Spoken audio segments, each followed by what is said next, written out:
Okay, this is Thomas Freed on the Liberty Works Radio Network. This is the Truth Attack Hour, and yes, that's right, folks. We're back. We're back with the Truth Attack. So, I got a whole bunch of stuff I want to get into and go over tonight, so let's just get right into it. We are the Liberty Works Radio Network, and we do need the support of the members of the listening audience to keep the broadcast network operating and the shows with the information coming your way. So, if you enjoy the information, the shows, the topics, the discussions, and the guests on the other shows on the network, we sure would appreciate it if you could find your way over to the libertyworksradionetwork.com website. Get signed up as a subscribing member. Even if it's as little as just $10, $20 a month, every membership counts, and we do need your support to keep the network operating. And of course, if you want to get fully informed on how the Supreme Court has exposed the constitutional fraud that the income tax is and has become under the maladministration of the IRS, the fictional arguments of the Department of Justice, and the seditious perversion of the federal judiciary, both in the district courts and particularly in the circuit courts, who have used judicial legislation to rewrite the Constitution and the statutes implementing the tax. It's all been done with judicial legislation. There's not a bit of it in law. I guess we'll go over some of that here in a bit. So if you want to get fully informed on how the Supreme Court has exposed the constitutional fraud that is the income tax and the IRS's enforcement of it, you need to find your way over to tax-freedom.com and start reading. The articles are right at the top of the center panel. The statutes and the original legislation are all over on the left if you wanted to follow through and get informed on that. But you need to read the articles about the broken tax system and the Supreme Court ruling in June, which held that income taxes are indirect taxes, which means the non-apportioned direct tax that the IRS has been assessing for 75 years and the circuit courts have been enforcing for 50 is a constitutional fraud. There is no such thing as a non-apportioned direct tax. The Supreme Court says all direct taxes must still be apportioned and laid in proportion to the census. That, of course, is a reference to Article 1, Section 2, Clause 3, and Article 1, Section 9, Clause 4, the two clauses of the Constitution that authorize direct taxation. And all direct taxes, the Supreme Court says, must still be apportioned. There is no such thing as a non-apportioned direct tax. That's an IRS fraud, a DOJ fraud, a judicial, legislatively enacted, created, perverted, subverted, seditious fraud. It's a constitutional fraud. There is no direct tax on your labor redefined as profit, as income. It's a constitutional fraud. It has been since World War II when they started enforcing it after the victory tax expired. Because that was the only tax that reached the labor of American citizens. The tax in 1913 reached the labor of non-resident aliens. That's still there in the code today at 1441B if you want to go read it. And the scheme of indirect collection of the tax at the source, identified by the Supreme Court in Brushaber, is implemented in the statutes through sections 1441, 1442, 1443, and 1461, all based on 7701A16, the definition of the withholding agent. The tax collectors made liable for the payment of the tax that they collected from other parties by withholding money as tax from payments made to persons subject to the collection of the tax. And the only persons subject to the collection of the tax are non-resident aliens, foreign corporations, and other foreign institutions. And the only party made liable for the payment of the tax are the withholding agents under 1461, the tax collectors, who never pay tax out of their own pocket. They only turn over what they have collected from other persons, the same way a store only turns over the sales tax it's collected from other persons. It never pays sales tax out of its own pocket unless it fails to collect it at the cash register. But normally, if it performs under the duty to administer to the collection of the tax on all sales, it only turns over what it has collected from others. There is no direct taxation of the store. And in the income tax, there is no direct taxation of the liable parties, the withholding agents. They're only turning over what they've collected from other persons. And this same scheme of indirect collection of the source was implemented after World War II, after the expiration of the victory tax in 1945. Only they didn't impose any tax. They just set up a system where you ask your employer to withhold it because you're misinformed and non-educated in the matters of money, finance, and taxation, and they make goddamn sure you're ignorant of all of that so that you can be made a slave for the rest of your life, because that's what the taxation of labor is: slavery. It was inconceivable to the founding fathers that every time a man worked, he would owe money to the federal government. That is as direct a tax as can be. If every time you work, you owe money to the federal government.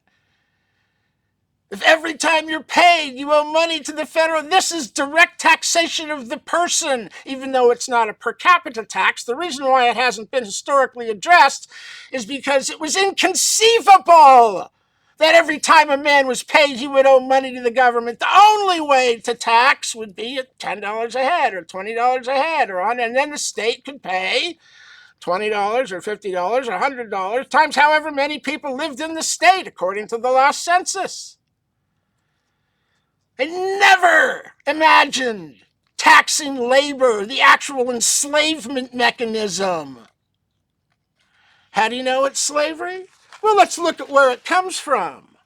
What am I reading? 1. Abolition of property and land and application of all rents of land to public purposes. 2. A heavy progressive or graduated income tax.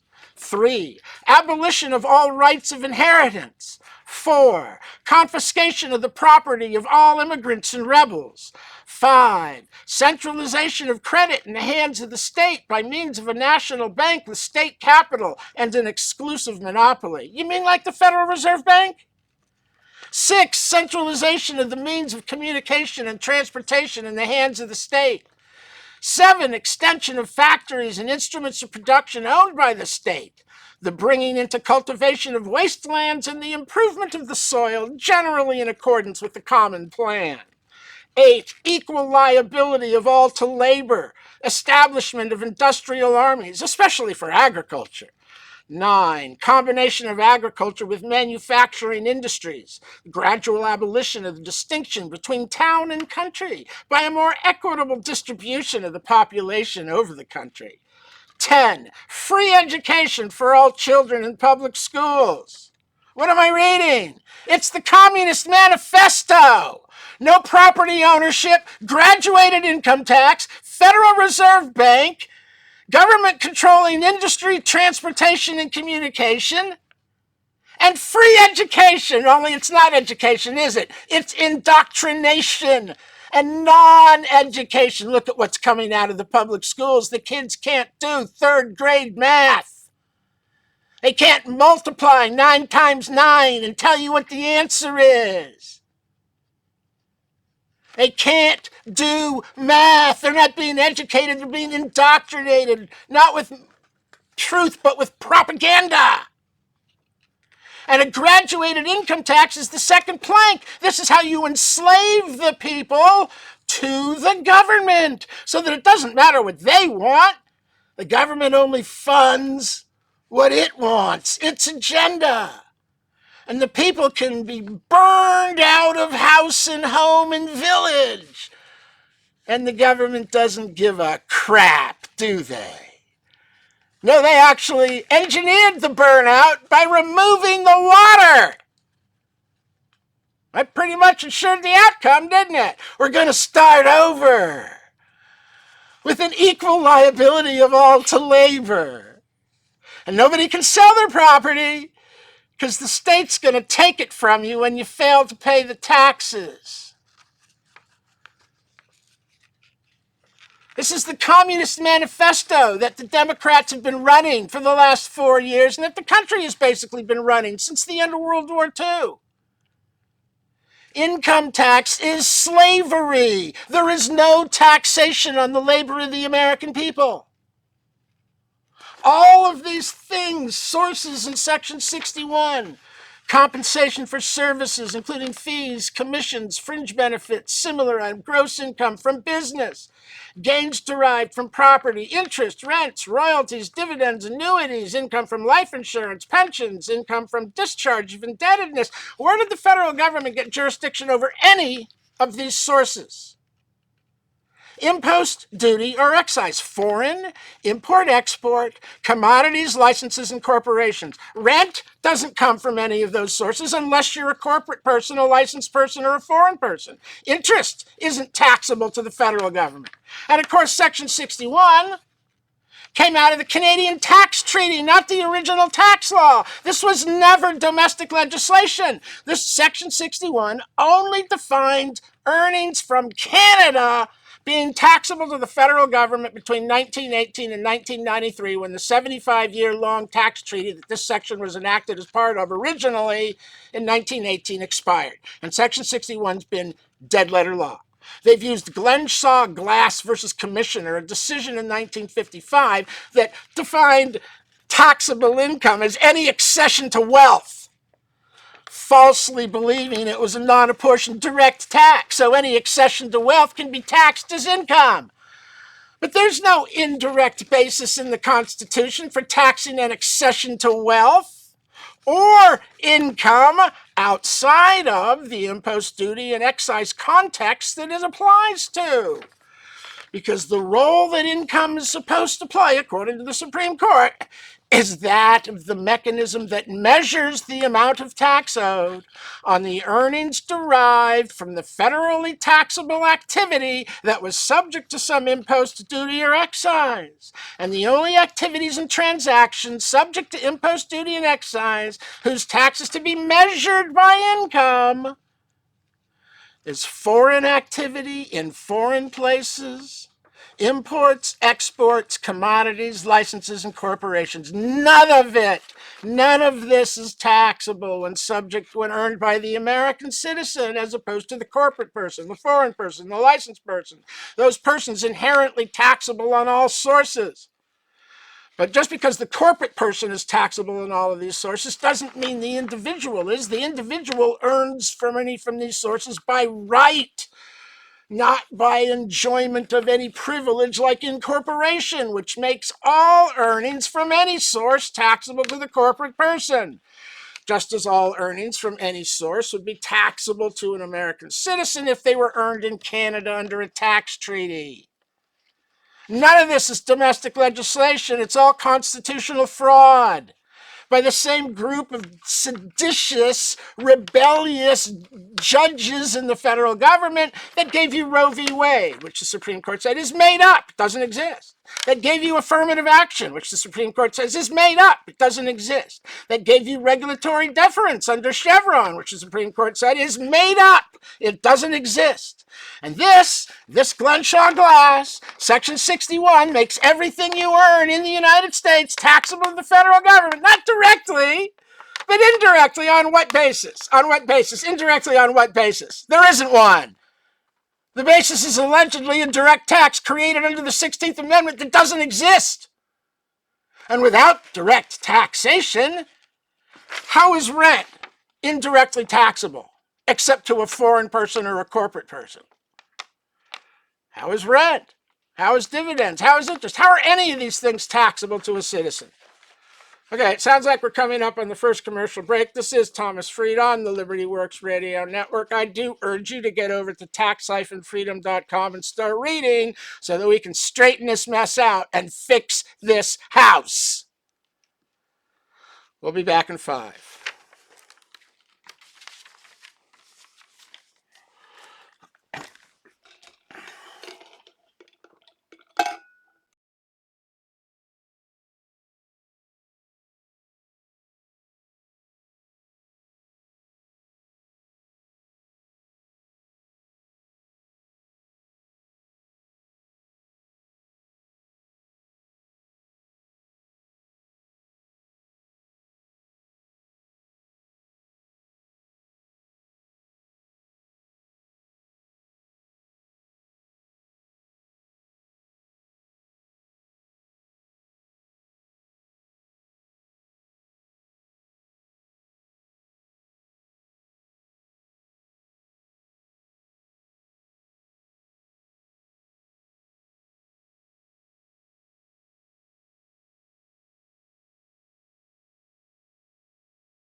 Okay.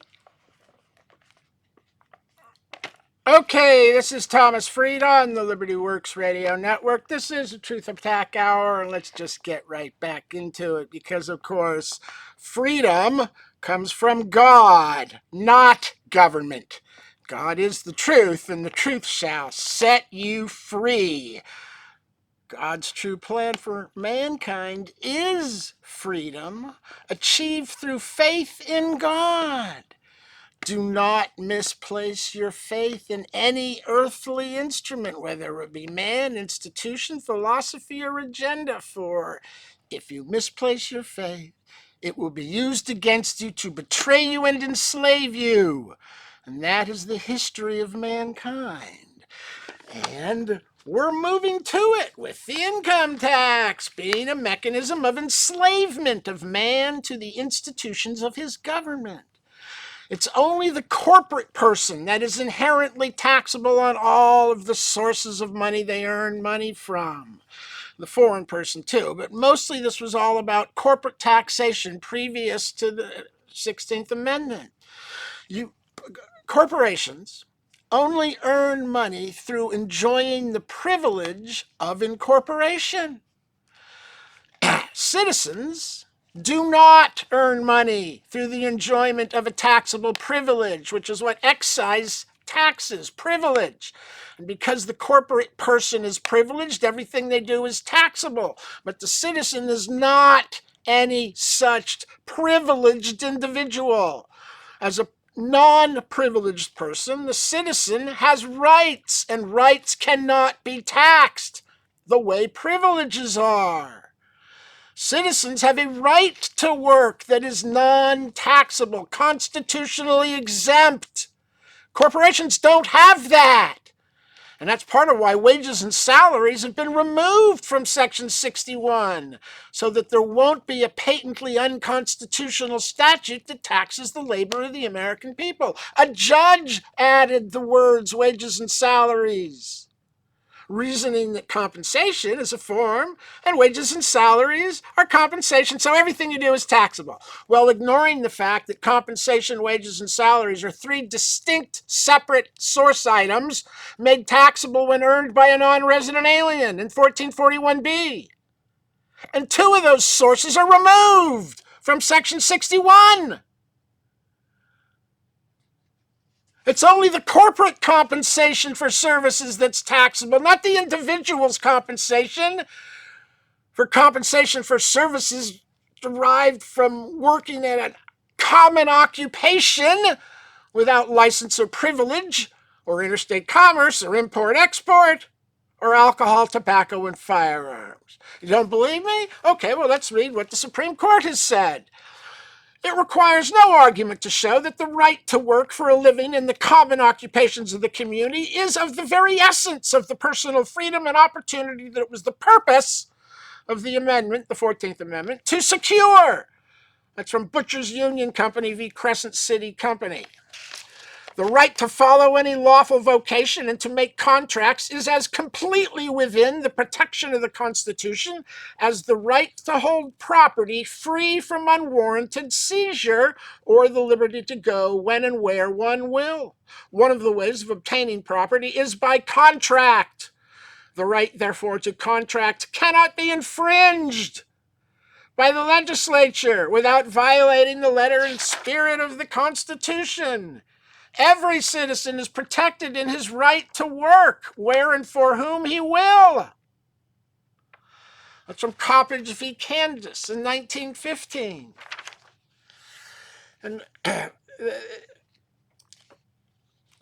when they say it cannot be infringed, that means you can't tax it, because taxation is infringement. Insofar as a man is deprived of the right to labor, his liberty is restricted. His capacity to earn wages and acquire property is lessened, and he is denied the protection which the law affords those who are permitted to work. Liberty means more than freedoms from servitude, and the constitutional guarantee is an assurance that the citizen shall be protected in the right to use his powers of mind and body in any lawful calling. It's Massachusetts Board of Retirement v. Mercia in 1976. Here's more from the same recording. This is Board of Regents v. Roth. Whether fundamental or not, the right of the individual to engage in any of the common occupations of life has been repeatedly recognized by this court as falling within the concept of liberty guaranteed by the 14th Amendment. You have a right to work. They cannot tax the right to work. And again, from Meyer v. Nebraska, citing the slaughterhouse cases, Butchers Union, Yick-Wo. While this court has not attempted to define with exactness the liberty thus guaranteed, the term has received much consideration, and some of the included things have been definitely stated.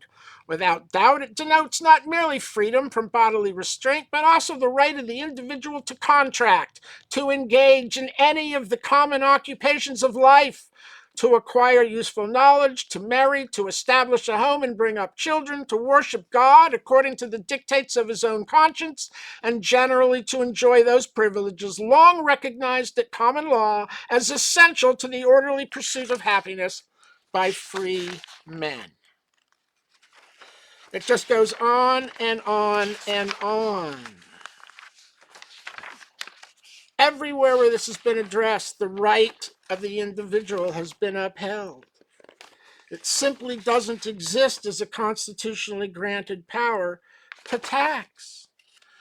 And they've made the whole thing about non-apportioned direct tax. Well, where's it come from? It's come from judicial legislation and regulatory deference under Chevron. Because liability for tax isn't laid in statute except in 1461. The IRS made up the liability under the regulations for Section 1. Tax imposed, but there is no liability in the statute, and it doesn't tax persons, it taxes taxable income. But they had to have liability in the regulations, so they made it up, because that's how you get to a direct tax on the wage earner, is you make them liable under Section 1 for the tax imposed. But that's not what the original legislation did. The original legislation made the collector, the withholding agent, liable. There was no liability in statute, so they had to make it up, and then the courts were supposed to defer to the IRS, who turned the indirect tax into the second plank of the Communist Manifesto, and has been enforcing communism on the American people ever since. Not constitutional taxation, it's communism. You're being forced to practice communism, the second plank of the Communist Manifesto, a heavy, progressive, or graduated income tax. And what were the other elements of the Communist Manifesto? Oh yeah, that's right. A Department of Agriculture, a Department of Commerce, a Department of Labor, a Department of Health and Human Services, a Department of Housing and Urban Development, a Department of Transportation, a Department of Energy, a Department of Education, an Environmental Protection Agency, an Occupational Safety and Health Agency. None of these things are in the Constitution. This is all regulatory deference. They just made this crap up and then created an army of agents, government bureaucrats, to rule you with regulations that aren't in the statutes. And they're moving on taking control of every single aspect of life in America. Every single aspect: agriculture, commerce, labor, healthcare, human services, housing, transportation, energy, education, environment, OSHA. The federal bureaucracy is destroying the republic with its rabid pursuit of the 10 planks of the Communist Manifesto, which is how a government seizes power from the people to rule them and escapes the limited powers it has as a representative body. All you have to do is pervert the law to allow the government to invade every single aspect of our society, right down to misinformation. You know, part of the continuing adult education program, where they tell you COVID came from China. Oh, no, I'm sorry. They told us it didn't come from China. I keep getting confused on that. And they told us that there's no such thing as natural immunity, remember? The science, you got to believe the science. Yeah, right. The disinformation is coming from the government. The violations of law are being perpetrated by the government. And the only way to fix it is what they're talking about doing. So let's hope they do it, because all of these agencies I just mentioned should be abolished. The entire agencies should be abolished. Well, maybe 99% of them should be abolished. 1% of the agencies should be retained as an office in the Department of the Interior. And then the office can coordinate with the 50 states on what they're doing in the areas of agriculture, commerce, labor, healthcare, housing, transportation, energy, education, environment, and occupational safety to start. Eliminate the federal agencies in their entirety. That's how you cut things down. I actually have a plan. Why don't we go ahead and go through that right now? Because this is how you kill the communization of America that's been going on since the end of World War II. All these agencies sprouted out of nonsense, emergencies that they manufactured or allowed to happen, and then created a government bureaucracy to administer to the area that they got no business being in. So how do we fix all of this? Well, the first thing you do, of course, is you cut the federal budget across the board 5%. Everything gets cut 5%. You do this every single year until the budget is balanced. The next thing you do is you take all the monies that would have gone to these agencies we're abolishing: agriculture, commerce, labor, health and human services, housing, transportation, energy, education, environment, and occupational safety. You take the collective budget for all of those agencies, which have been eliminated, and you cut it another 5%. So those budgets are cut 10%. And then you take that money and you distribute it to all 50 states, proportionate to the census. Now each state can use that money to administer to these areas that are state concerns and need to be addressed, but can't be funded by the states because they don't have access to the unlimited capital. So you give the money to the states to spend out of the capital rather than enriching only Washington, D.C. You distribute the budget dollars for all of these areas that are state areas. You turn off the federal control, the growth out of D.C., the perversion, the corruption, the bribery. You turn it off. You distribute the money to the states. Cut 10%, which means you get a bigger, even bigger cut. And then you do the same thing every year. You cut the state funds 10% and the whole budget 5% every year until the budget's balanced. And the states can use the initial blocks of fund to put in place the infrastructure they need. They know they're going to get less money the next year because it's getting cut 10%. So you can spend money up front to plan for how to manage the smaller funds coming in the future to most efficiently and effectively help the people in your state, while allowing the state capitals to decide how those programs will be spent and administered. And then you won't have one central planning communist facility. You'll have 50 different competing systems, which will devolve into 5 or 6 that work best with particular demographics. And the office can coordinate through the Department of Interior with all 50 states. For each one of these agencies: agriculture, interior, agriculture, commerce, labor, health and human services, HUD, transportation, energy, education. You get rid of them all. Cut the budget, distribute the money to the states, and help to enrich the states and spur economy, jobs, and industry in the states. Not just corruption and wealth out of Washington, D.C., which is what you have right now: central planning that doesn't work. And budget corruption that is robbing you blind. Okay? So we're getting rid of the agencies, and the next thing we're doing is we're getting rid of the IRS and the income tax, because it's a fraud and it doesn't work. And we'll be back in 5 to talk more about this. This is Thomas Fried on the Liberty Works Radio Network. I'm pretty sure I hear the 5-minute commercial break coming up. Stay tuned, and we'll talk more about how to fix this nightmare that the judges have foisted off on us, and the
Okay, this is Thomas Freed on the Liberty Works Radio Network. This is the Truth Attack Hour, and let's just get right into it. We're going over my plan, my proposal, my ideas for fixing this communistic mess, this bureaucratic regulatory invasion we've suffered the last 75 years at the hands of a federal government trying to communize the American people by ruling it with bureaucracies called for in the Communist Manifesto, controlling education as called for in the Communist Manifesto, allowing the currency to be monopolized and controlled by a central bank as called for in the Communist Manifesto, robbing and enslaving the people with a direct graduated income tax as called for by the Communist Manifesto.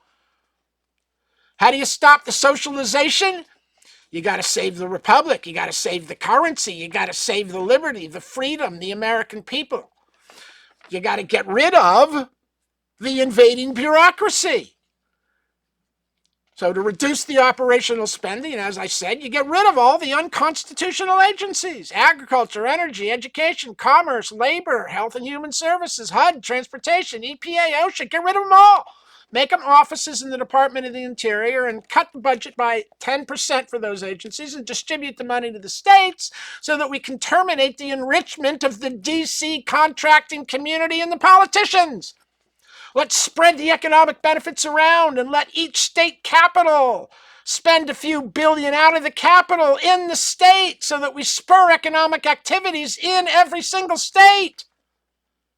And not just the enrichment of the federal bureaucracy and contractors and lobbyists who are earning all the money in D.C. and none of it is making it to the states. And thus the federal power grows ever stronger through control of the bureaucracy by regulation and the money through the budget.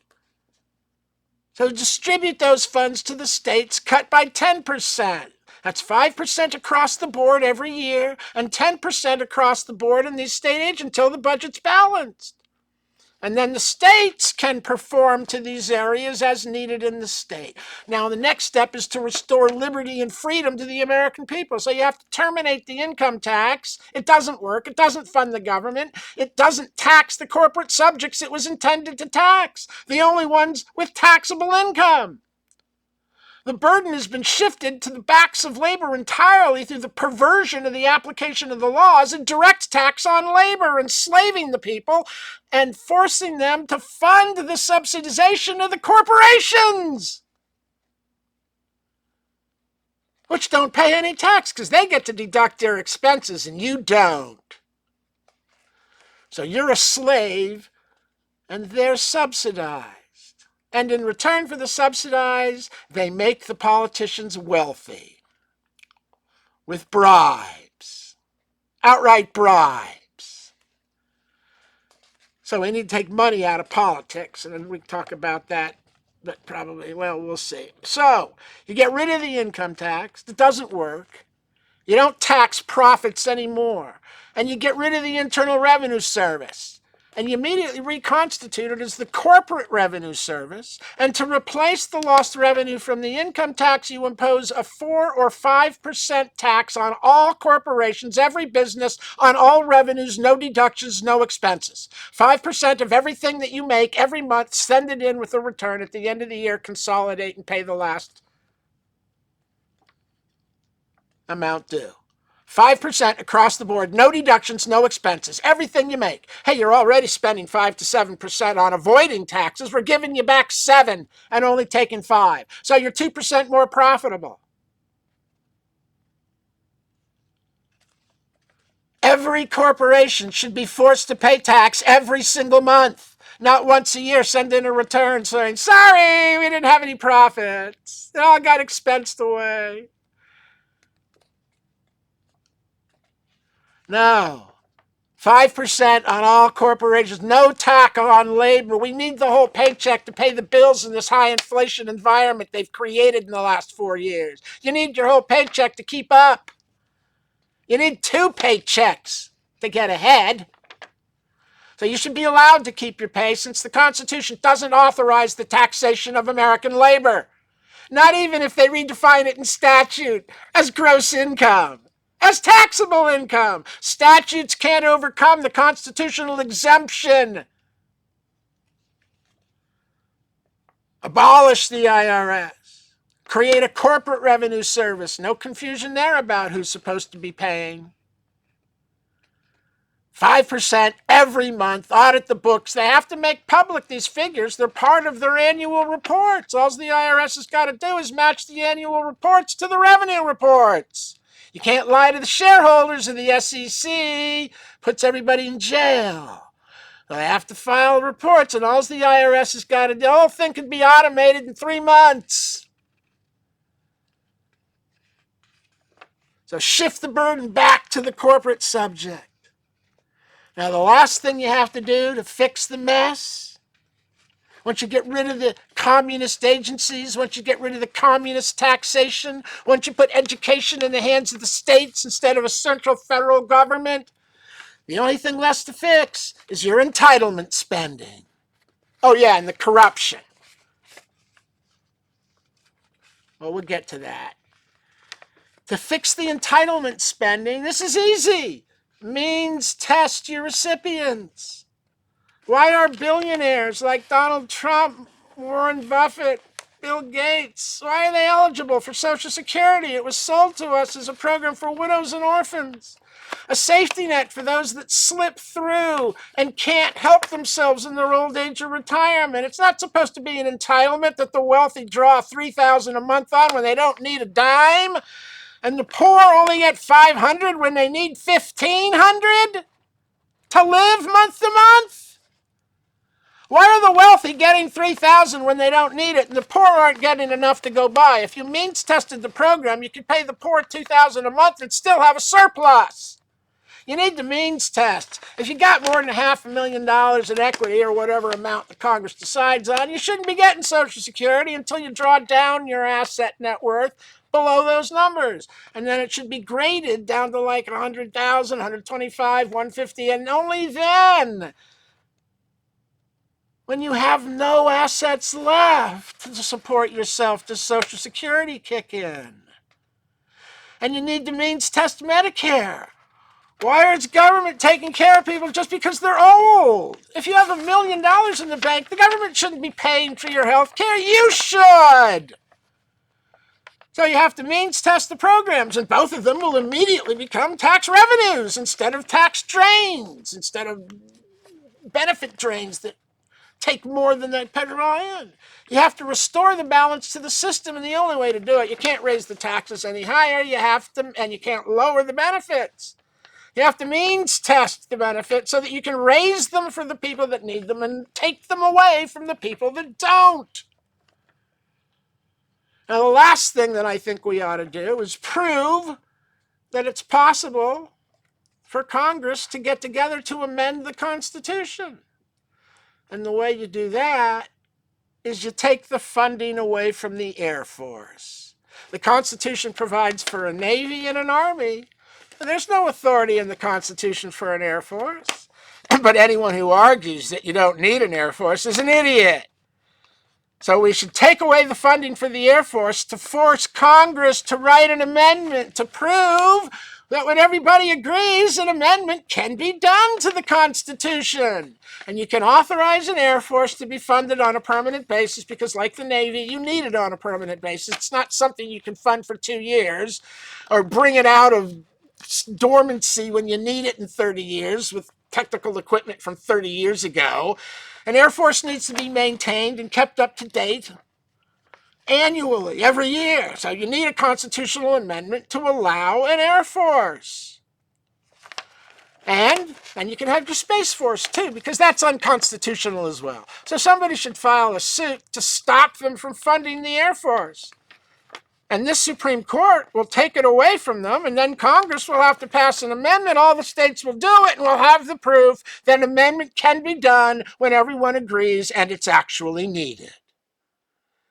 And that will end the dispute about whether you need an amendment for energy or agriculture or transportation or health care.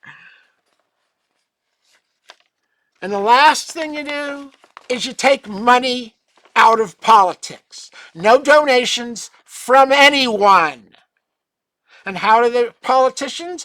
Any politician that can get on the ballot, raise the signatures by petition to get on the ballot, should be given a block of time. See, we have given a monopoly to ABC, NBC, CBS, and Fox, a monopoly of our airways. And in exchange for the monopoly given to them 75 years ago, they agreed to do public service announcements.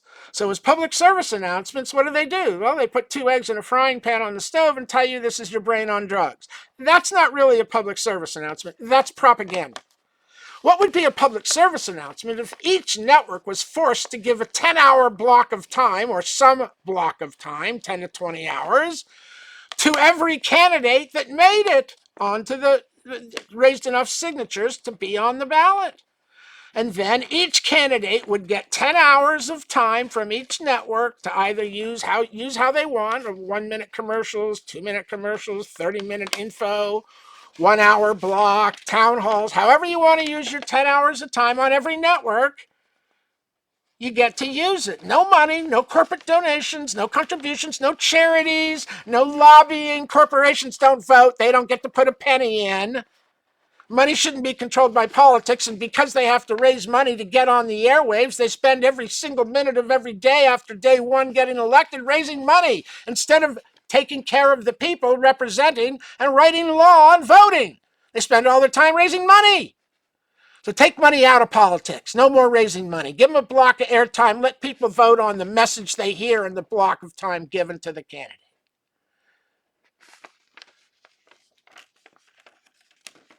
Take money out of politics. No more corporate donations. Just a block of time, and you vote on what you hear as a policy position, and everybody gets the same amount of time in the same block of hours, so that one guy doesn't only get time at 2 in the morning while everybody else gets time at 6 p.m.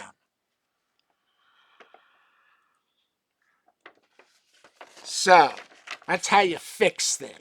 You get rid of the federal bureaucracy, you means test the spending, you distribute capital to the state capitals to manage the areas that aren't in the Constitution, you force the government to pass an amendment to do anything that isn't there now, you prove that it can be done, and you take money out of politics so that it's based on messaging, not money. And that will help you to get rid of the corruption on Capitol Hill. Which explains things, why people like Pelosi go in worth less than $1 million and come out worth more than $100 million 40 years later. They're selling you out. They're enforcing communism and expanding the communist state. That's why they created all these bureaucracies, to move in on the states and take over these areas, because they had unlimited access to printed capital and the states did not. And the states, in order to get the capital, have had to comply with federal mandates for agendas, like with the school. You don't get federal school funds unless you do CRT and new math and DEI and everything else stupid that they're indoctrinating your children with, without teaching them how to read English, how to write intelligent sentences that can be understood, or multiply 9 times 9 and not get 99 as the answer. Somebody help me. Country's gone mad, completely mad. Let's hope Trump is serious about getting rid of these agencies, because here's how you do it. You just cancel them and move the money to the states. Let the money be spent in the states. That will stimulate and spur economy rather than shut it down through the loss of the agencies and the money. Take your time getting to a balanced budget. It doesn't happen next year. It could happen in 3 or 4 years. Just keep cutting at 5% every year till you're done. Across the board. Defense too. You can't keep printing the currency into oblivion. As goes the currency, so goes the fate of the nation and the quality of life.